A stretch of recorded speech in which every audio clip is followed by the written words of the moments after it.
Hello everyone, Dennis Chang here in Fukuoka, Japan, filming a whole bunch of videos before I leave in a few days. Anyway, today's topic is a continuation of what I was talking about last time, the importance of understanding the music. And of course, there are many important fundamentals that you have to work on in order to be able to become a competent musician. But one of the most important things would be, as I said last time, harmony. And today's topic is especially very, very important, and I would urge anyone who is interested in jazz or music in general to watch this video, especially beginners. This will save you a lot of heartache if you watch this video. Because there's a lot of things that I see on the internet, or even when I hear people talk, that are that confuse people. Things like, what's the original key, or what are the right changes, or these are not the right changes, so forth. And in order to understand this, you have to understand the history of how jazz evolved. So get this, I learned jazz by actually listening to recordings, lots and lots of old recordings in chronological order. And guess what? You learn a lot from doing this. And this is crazy because a lot of people are relying on passed down knowledge. They just repeat what they heard or may have read in pages like Wikipedia or some article written by someone who heard something from someone. And the difference is that I went directly to the original source and listened with my own ears to determine what the truth is. And this is what I want to share with you. Yes, the history of how jazz evolved influences the choices of keys, the choices of chords and whatnot. So let me just get straight to the point. There is no quote-unquote correct changes. There is no such thing as wrong changes to a certain degree. We'll talk about that. And as for original key, it's a bit of a difficult topic, but because a lot of these songs that people played, the Great American Songbook, are written for singers. And so the best key, the right key, is the key that's appropriate for the singer in question. So if you check out a lot of old recordings with different singers, you hear songs played in different keys. Now, there are songs that are written by actual jazz musicians, instrumentalists, and they may have picked a key, maybe because the song may be a vocal tune written by the composer, adapted for that person's key, vocal range, or it could be an instrumental and they just picked whatever key was fine. So maybe, yeah, you could say that's the original key. But there's this thing like, oh, what's the original key to Green Dolphin Street? Or people will say C. Here in Japan, people will say E flat. This is because of standardization. Maybe someone made a recording in a key and it got so popular, and then people copy that key. So nowadays, Autumn Leaves, even though it's a singer song, instrumentalists play it as well. And the standard key is G minor or B flat. And then people think, oh, that's the original key. All the things here are, people think the original key is A flat. Things like that. Rhythm changes. In fact, the original rhythm changes, I Got Rhythm, I think was written D flat. But now the original key, the standard key, happens to be B flat. Things like this. So these are things you have to be aware of.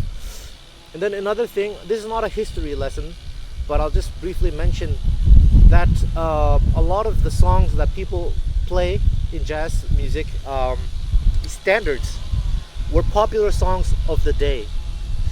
And one thing is, may have heard of the Tin Pan Alley, where a bunch of publishers and composers were just churning out music after music, like popular music, so that the average person could enjoy to play at home on the piano and sing. And then when jazz musicians wanted to record music and they were selecting their the repertoire, they were often encouraged to choose popular songs that people knew already. And that's kind of how things became standardized. So it's influenced a lot by capitalism. And a lot of times, a lot of songs that come from musicals or whatever, like I said, they were popular songs, they may have appeared harmonically in a more basic form in the beginning. But jazz musicians often want to improvise over the form. And so they would harmonize it in a way that they felt would be good for the genre that they were playing, and according to the era that they were from.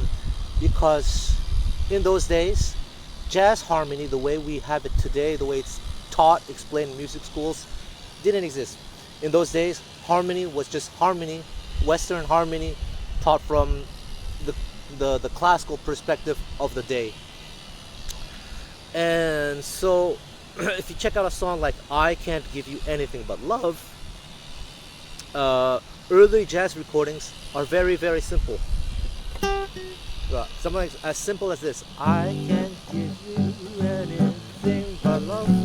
I just played two chords, G and D7. I think the Louis Armstrong original, one of the early recordings of Louis Armstrong, was like that: just G for 2 bars, D7 for 2 bars. Nowadays, when you check out a modern jazz musician, contemporary jazz, they might play it more like this: "I can't give you anything but love." Right? More complicated.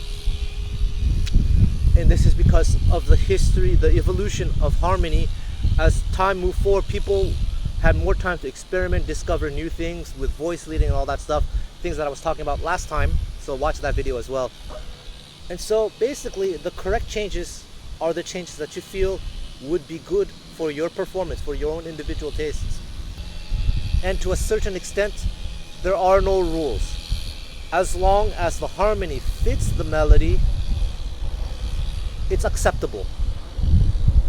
But to a certain degree, we're going to talk about this. Let's say we take a song like, well, the song that I often use is Out of Nowhere, originally G, E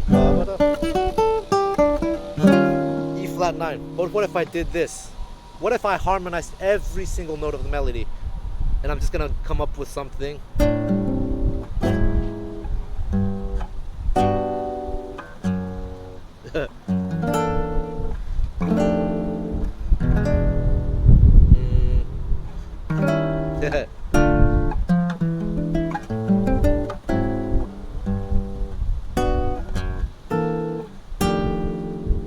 What can I do here?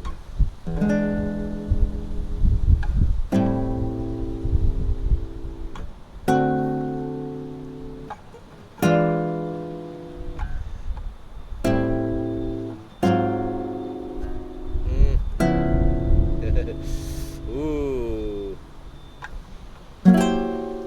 Etc. It's just making up stuff randomly. There is a certain logic behind what I just did, but you see, it can be seemingly random like that. But the problem with the set of harmonies that I just did is I basically put a harmony to every single beat. No, not every single beat, every single note. So the melody is like this. And so bass player would be forced to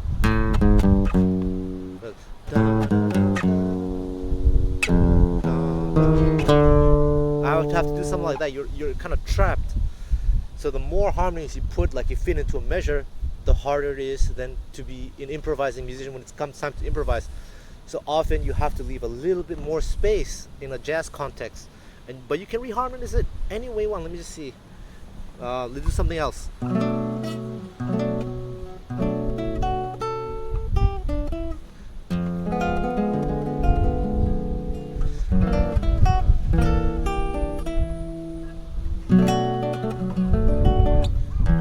That's pretty interesting.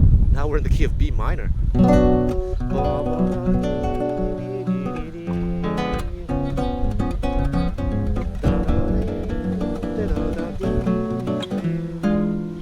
Very clever.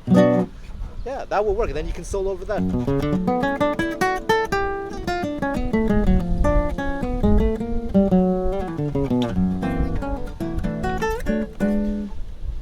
Right, so that's basically what you have to understand. Nowadays, everything is standardized because of the Real Book, the iReal Pro. Everyone seems to think that this is the one right way to play the song when it's not. So this is very important for beginners, that especially if you're going to be transcribing music, especially older recordings, you have to be aware that when you're transcribing your favorite solos, favorite player's solo, one, it could be in a different key. Two, your soloist might be playing under different sets of changes, and that affects how we think about the music. Because one thing that I see a lot on the internet, on YouTube, you can see people posting their transcriptions of the solos that they're working on, and they transcribe the solo. That's great, but then they notate the chords under it, and you see it's the chords of the real iReal Book or whatever. And sometimes it's not a big deal, but sometimes it is a big deal because it's completely different set of changes. You have to think differently. One instance that I actually witnessed, or a friend of mine witnessed, he was in a class in music school, jazz music school, where people had to present their transcriptions. So one guy showed up with a transcription, I think it was All the Things You Are, and he was trying to explain how the sophistication of the improvisation, like all these crazy substitutions. And then this other student raised his hand. I think that person was playing in another key. So basically, he transcribed a solo of All the Things You Are, thinking it was an A flat when it was in a completely different key. So obviously, if it's I don't know, if it's the key of D flat, for example, the first chord would be B flat minor. So maybe that soloist is thinking some kind of B flat minor right there. But over F minor, it creates a kind of like, it creates what kind of chord? A kind of sophisticated chord, sophisticated F minor chord. Things like that. I have a course on Sound Slice about harmony, explained from a historical perspective, and this is a term that I coined. It's called harmonic direction, and this is something that a lot of jazz musicians were probably subconsciously aware of in those days. Is that it's not about the individual chords per se, it's about the direction of the harmony, the balance between tension and resolution. So for example, one of the clearest examples I could give is if you have a 2-5-1, hopefully you guys know what a 2-5-1, let's say in G. Here is a regular 2-5-1. A minor, D7, G. So the piano player might be doing that in the comping, but the bass player might do, and that's A sharp, B. Now what does that A sharp represent? It depends what else the bass player plays. What if the bass player played A sharp diminished, B minor? Well, B minor is the same as G major. It's kind of a substitution, a bit of a modern thing. Or it can also be G over B. And A sharp diminished is a voice leading thing. And A sharp diminished has nothing to do with D7 in terms of vertical analysis, but in terms of horizontal analysis, it's connecting A minor back to G. And that is the logic behind that. So if you check out a lot of recordings, in early jazz, this is kept to a minimum because a lot of the harmonies were not so sophisticated. People weren't too adventurous, with a few exceptions. But you can get to the 50s, if you check out the Miles Davis, I guess, quintet, the recordings that he made with Paul Chambers on bass, Red Garland on piano. You will see some very interesting things. If you take, for example, a recording like what's this song?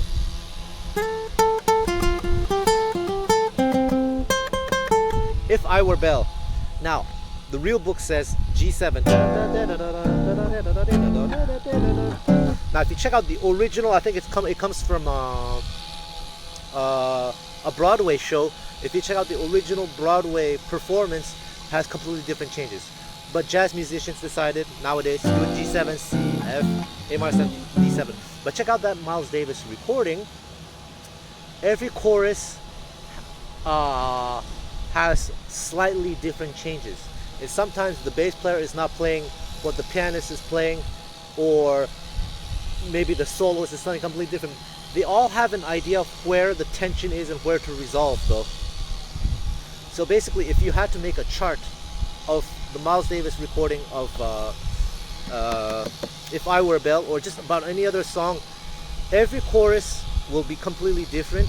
Every instrument will have a completely different chart, and you superimpose the charts, you get some very interesting results. So this is something that is very, very important for anyone who is really, truly interested in jazz to be aware of, especially if you're going to transcribe your favorite players. Now, not all musicians are as adventurous as, like the Miles Davis quintet.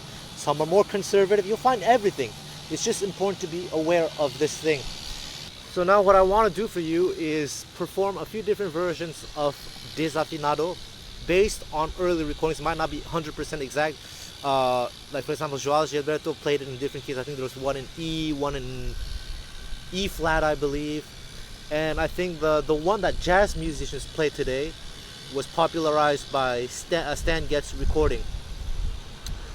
But you'll see completely different sets of changes. Or for example, Errol Garner, the composer of Misty, whenever he played his own compositions, from recording to recording, he would change the harmonies, because sometimes he would discover new harmonies that he preferred, just based maybe on a whim or something.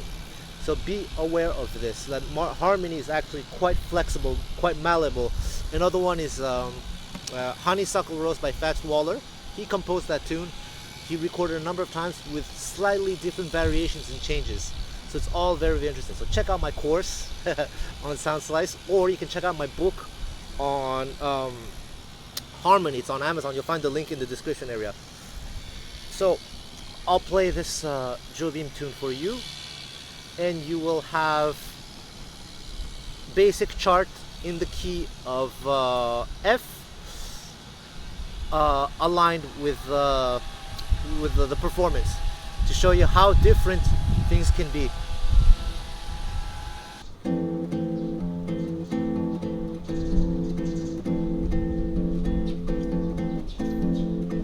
Se você disser que eu desafino amor, saiba que isto em mim provoca imensa dor. Sou privilegiados, temo vida igual ao seu. Eu posso apenas que Deus me deu. Se você insiste em classificar meu comportamento diante musical, eu mesmo mentindo devo argumentar que isto é bossa nova, isto é muito natural. O que você não sabe nem sequer presente é que os desafinados também têm um coração. Fotografei você na minha Rolleiflex, revelou sua enorme ingratidão. Só não poderá falar assim do meu amor. Ele é o maior que você pode encontrar. Você com a sua música esqueceu o principal, que no peito dos desafinados, no fundo do peito bate calado, que no peito dos desafinados também bate um coração.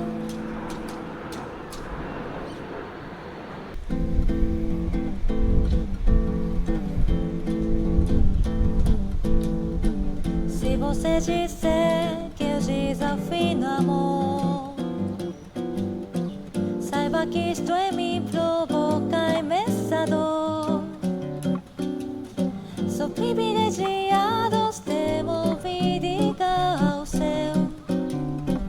Eu posso apenas que Deus me deu.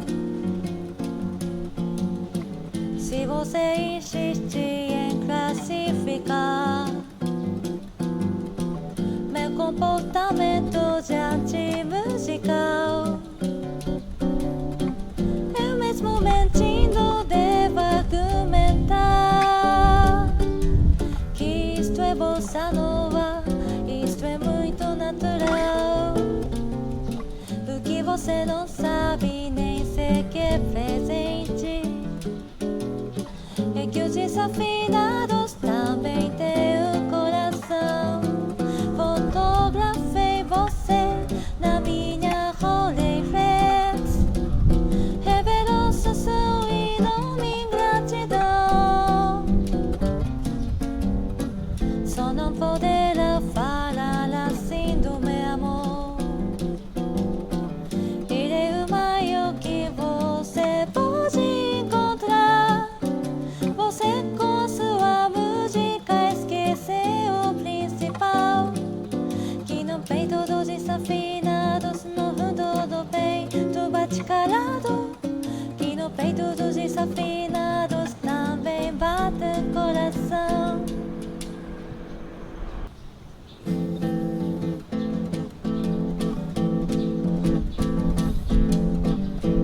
você disser que eu desafio amor, saiba que estou em me provocar imensador. Sou privilegiado, temo vida ao céu. Eu posso apenas que Deus me deu. Se você insistir em classificar meu comportamento diante musical, eu mesmo mentindo devo argumentar que isto é bossa nova, isto é muito natural. Do que você não sabe nem sequer presente é que os desafinados também têm um coração. Fotografei você na minha Rolleiflex, revelou seu enorme ingratidão. Só não poderá falar assim do meu amor. Ele é o maior que você pode encontrar. Você com sua música esqueceu o principal, que no peito dos desafinados, no fundo do peito bate carado, que no peito dos desafinados também bate o coração. So there we go. I think it's very important to study harmony, to study different versions of the same song, to get a grasp of how musicians were thinking in those days, and still today a lot of the best musicians. That's what separates a good musician from, you can be a very proficient soloist but not a good musician in terms of harmonic knowledge, because a lot of people, pros quote unquote, are not aware of such things today. But I think a lot of musicians of the past, they had to learn this way, and that's how they got very creative with harmony. They discovered different things. For example, like there's this one part where it goes to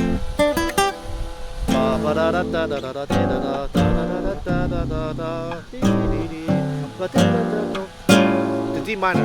In another version it goes G minor to B flat minor to F, like playing around with common tones and everything to find different solutions, different harmonies. I have to add one final thing, that all being said and done, it's very important to be aware of this, but also to be aware of the current trend. Like I said earlier, very few musicians, even among pros, people can be very good instrumentalists, but like I said, might not have this knowledge. And what I mean to say is, when you go to jam sessions, you might want to learn the version of the song that people tend to play, and that's going to depend from city to city, country to country. Some people are still using the real book, which has its own set of changes. Some people are using a version of the iReal Pro, and there are different versions, and they commit to those changes. Here in Japan, there's something called the Kurohon, the Black Book.